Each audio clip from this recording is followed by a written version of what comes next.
and the forces of light and darkness intertwine, opening the gates of chaos, bringing forth... Oh no! the Black Luster Soldier! Is that really the legendary Black Luster Soldier?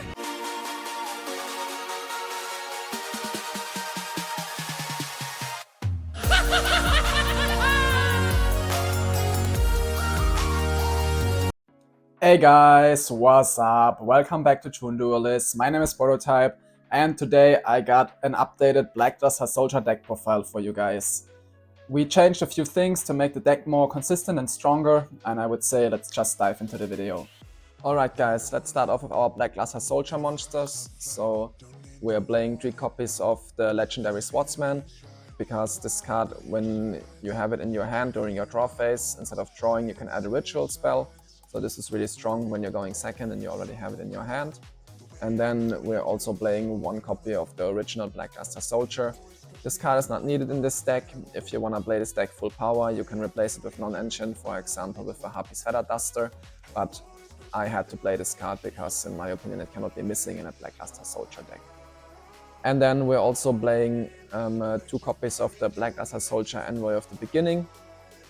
That can be easily summoned when you banish a light and a dark monster, which we have in here plenty. And then we're also playing 1 copy of the Chaos Imperator Dragon and 1 copy of Chaos Space. Chaos Space lets you search either of those depending on what other attribute you had in your hand. And since we don't want to have this card dead when we don't have a dark monster in our hand, we're also playing this one, so when we have a light monster in our hand we can still use it. Then we're playing 2 copies of Beginning Night and 2 copies of Evening Twilight Night.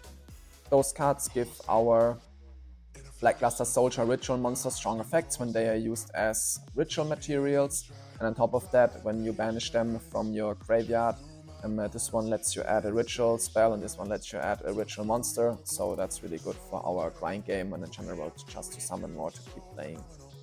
And then we're also playing 1 copy of Alex and Trid Dragon, 1 copy of Darkblade, because when our Black Luster Soldier, the legendary Swordsman, is summoned with a normal monsters material, it can shuffle all your opponent's monsters back into the deck when it destroys an opponent's monster by battle. So we're always trying to summon this card using normal monsters, and we needed 1 dark and 1 light attribute in here depending on which one of those you drew into. And then we're also playing 2 copies of Super Soldier Soul, which lets us search one of those cards here by banishing it from the graveyard. And the way it works is either you normal summon it and then you go into Almirage and then you have it in your graveyard and can use its effect, or you discard it with Super Polymerization, for example, or something like that. And on top of that, it can also help your OTK, because you can send a Black Luster Soldier monster from your hand to the graveyard and then this card gains 3000 attack. And since our ritual spell that we're playing also lets us ritual summon from our graveyard, it doesn't even matter when the ritual monster is already in the graveyard. Next up, we're gonna look at the ritual support cards. Obviously, we're playing 3 copies of Manchus, because Manchu lets us add a ritual monster or ritual spell, which is of course really important in this deck. Then we're also playing 3 copies of Gateway to Chaos. This card, when it's activated, lets us add a ritual monster, and every time a monster is sent to the graveyard, no matter on our side or on our opponent's side, this gets a counter, and you can remove 3 counters to add a ritual spell to your hand. So this adds you ritual monster and ritual spell, and therefore it's really strong. And then obviously we're also playing terraforming to search this card, because we want to see this as often as possible. And then we're also playing 1 copy of Rhoda. Rhoda lets us add our monsters that we need to ritual summon, right? These monsters here that we just saw. And then we're playing 2 copies of Super Soldier Synthesis, which lets us ritual summon from the graveyard by using 1 material from our hand, 1 material from the deck.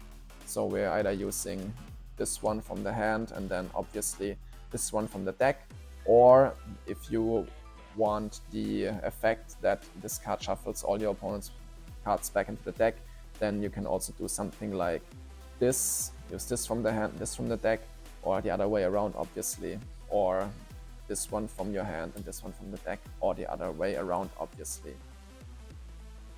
And then our last ritual spell is Advanced Ritual Art, which you can use to send those two to the graveyard from the deck to summon a ritual monster.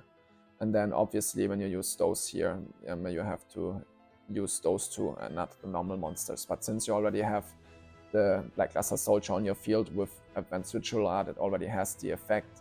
So then you don't need to use a normal monster with this ritual summon here anymore. Then for consistency, we're playing 3 copies of Trade-In. Trade-In is really good in this deck because you play a bunch of level 8 monsters, and the ritual monsters can be summoned from the graveyard too with the ritual spell that we are playing. So this is basically a free draw 2 for us.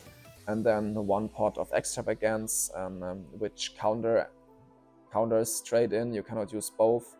That's why we're only playing 1 copy, but in testing this is what worked for me the most, or what worked best for me, and that's why we are playing those ratios here.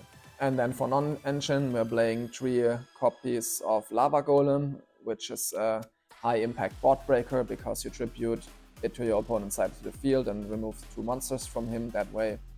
Then we're playing also 3 copies of Dark Ruler No More, which your opponent cannot chain with monster effects to. And then we're playing 3 copies of Super Polymerization that also cannot be chained to.